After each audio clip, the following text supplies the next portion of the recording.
নমস্কার, দিনের বাছাই করা 5টি খবর নিয়ে হাজির আমি সায়ন্তিকা। আপনারা দেখছেন গ্রাম বাংলা। বড় সাফল্য পেল সারেঙ্গা থানার পুলিশ। পিএইচই পানীয় জল সরবরাহের পাইপ চুরি এবং পাচারের অভিযোগে 4 জনকে গ্রেপ্তার করল বাঁকুড়ার সারেঙ্গা থানার পুলিশ। পুলিশ সূত্রে 31শে জানুয়ারি অর্থাৎ শুক্রবার বিকেলে প্রায় 4টে নাগাদ সারেঙ্গা চন্দ্রকোনা রোড 4 নম্বর রাজ্য সড়কের খয়ের পাহাড়িতে নাকা চেকিং এর সময় পাইপ বোঝাই 2টি লরিকে আটক করে সারেঙ্গা থানার পুলিশ। পুলিশের সমোটো এফআইআর ছিল।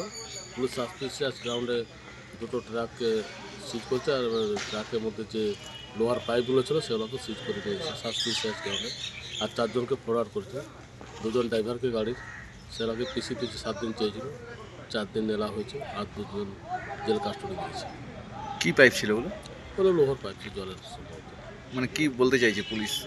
পুলিশ বলতে চাইছে ওগুলো পেপারসবিহীন, ওরা কাগজপত্র চুরির মাল ভেবেছে। আপনি কি মনে করছেন কেসটা? না মিথ্যা কেস হ্যারাসমেন্ট করার জন্য মিথ্যা মামলা করেছে। কিছু বলবেন আসামিরা? হ্যাঁ, আসামি সম্পূর্ণ নির্দোষ। এরা ড্রাইভার খালাস।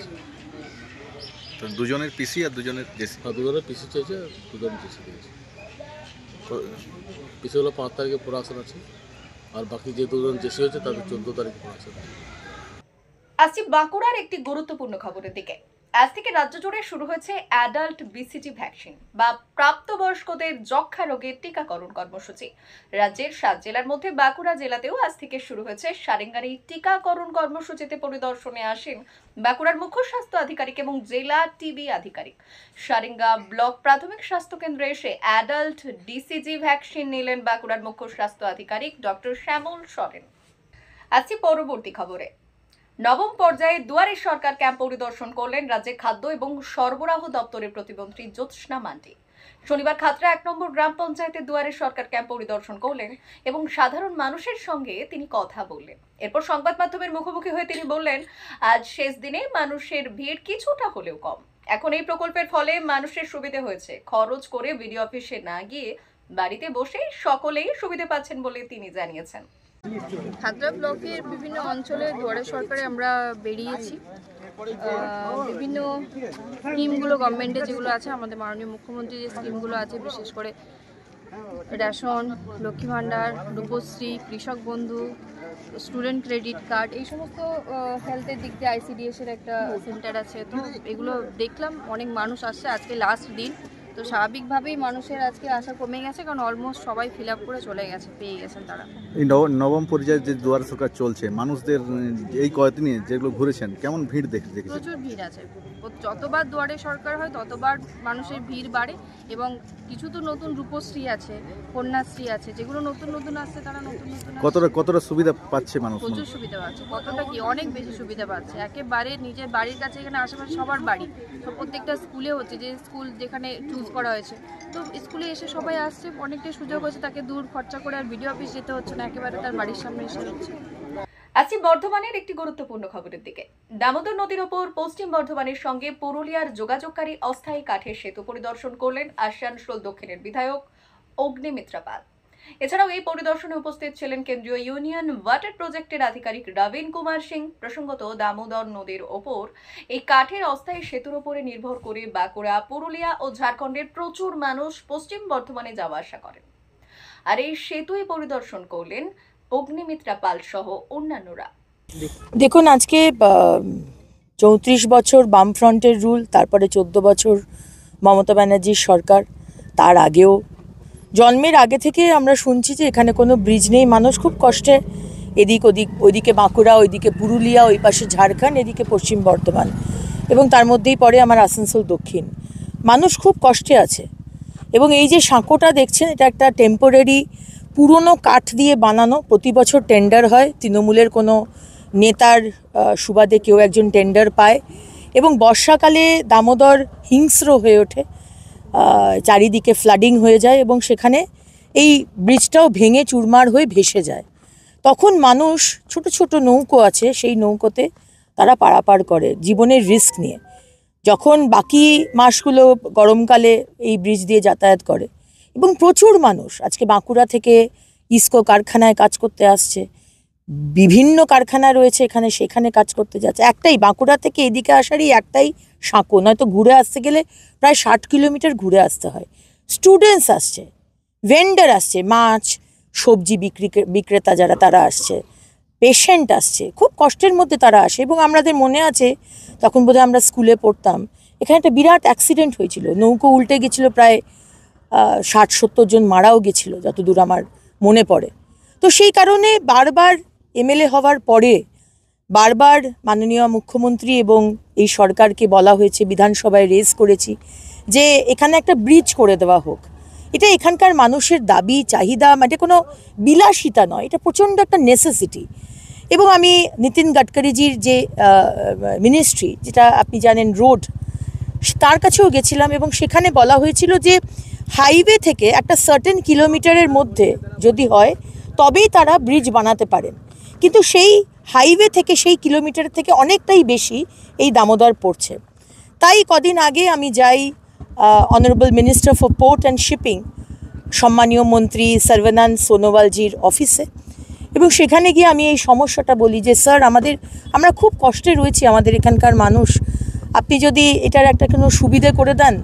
তো উনি বলেন দেখো আমার আন্ডারে তো ব্রিজ নেই, আমি তোমাকে জেটি সার্ভিসে বিষয়টা করে দিতে পারবো, এবং সেটার জন্য আমি টিম পাঠাবো। এবং আমি ধন্যবাদ জানাই আজকে ওনার টিম এখানে এসেছেন দেখতে।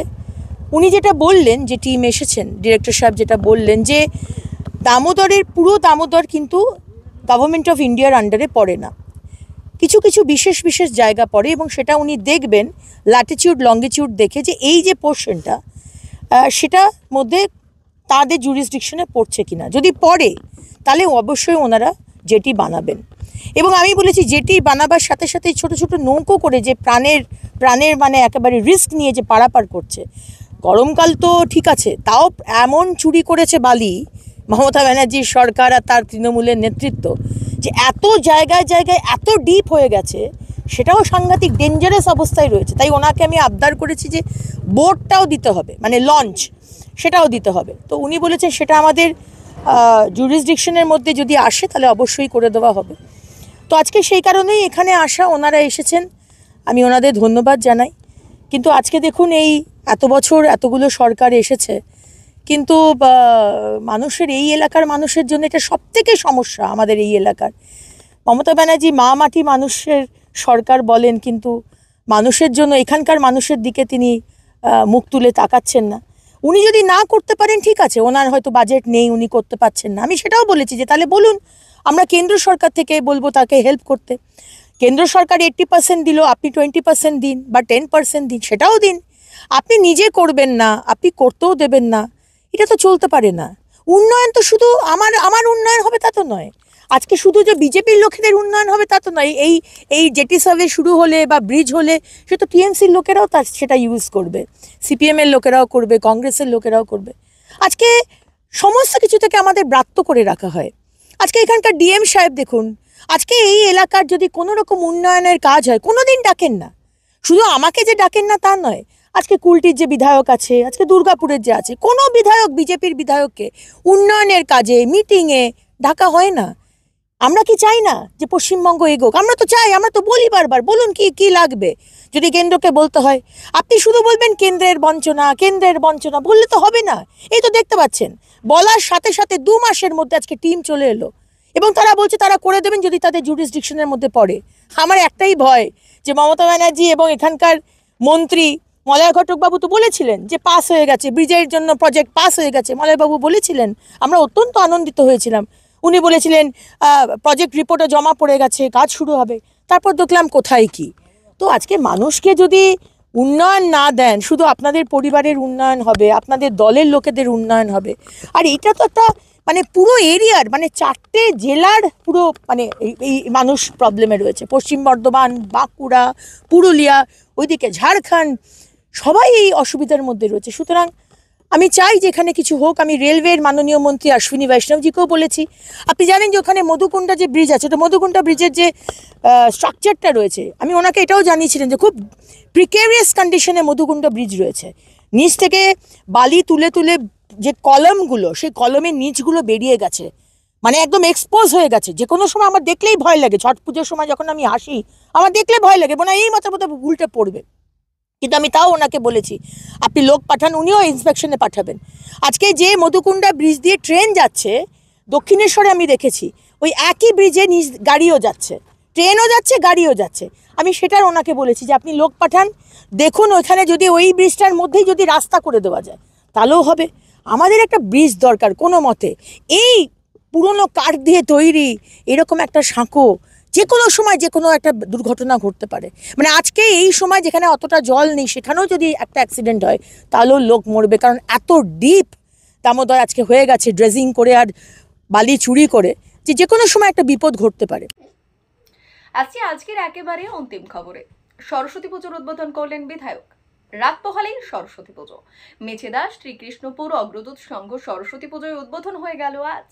উদ্বোধন করলেন তমলুকের বিধায়ক সোমেন মহাপাত্র, শান্তিপুর 1 নম্বর গ্রাম পঞ্চায়েতের প্রধান করুণা সিং, বিশিষ্ট শিক্ষক সুকুমার মাইতি, অফিসার আলী, স্থানীয় পঞ্চায়েত সদস্য রীনা মাইতি সহ অন্যান্যরা। আজ রক্তদান শিবির দিয়ে শুরু হয় উদ্বোধনী। পুজোর কয়েকটা দিন নানান অনুষ্ঠান ও খেলাধুলা নিয়েই চলবে সরস্বতী উৎসব। অগ্রদূত সংঘ এরা আজকে 12তম বর্ষে শ্রী শ্রী সরস্বতী মায়ের আরাধনায় ব্রতী হয়েছে। ব্রতির সূচনা লগ্নে সমাজের সবচেয়ে মহতি দান, সমাজ সেবা করতে গেলে প্রাণ বাঁচানোর জন্য সেটা সবচেয়ে বেশি প্রয়োজন। রক্তদান উৎসবের মধ্য দিয়ে তাদের সূচনা, এটা একটা বিরল দৃষ্টান্ত। তাই আমার হৃদয় ছুঁয়েছে। এই সংঘের সমস্ত সদস্যা এবং শুভানুধ্যায়ী ব্যক্তিবর্গ যারা আছেন তাদের আমি শুভ কামনা করব এবং আমি চাইব এদের এই অনুষ্ঠান সর্বাঙ্গীন সুন্দর হয়ে উঠুক। আমার সঙ্গে এখানকার প্রধান আছে, করুণা, রোজ আছে, আমাদের বিরোধী দলনেত্রী আশরাফ, কাজল থেকে আরম্ভ করে আনন্দ, সুকান্ত, সব কর্মকর্তাগণ এরা সবাই আছে। সুকুমারবাবু সভাপতিত্ব করছেন, অসিতবাবুর মতো মানুষ সঞ্চালনা করছে। আমি এর সর্বাঙ্গীন সফল এবং কুশলতা কামনা করি। দিনের বাছাই করা 5টি খবর নিয়ে হাজির থাকবো আমি, আর সঙ্গে থাকবেন আপনারা।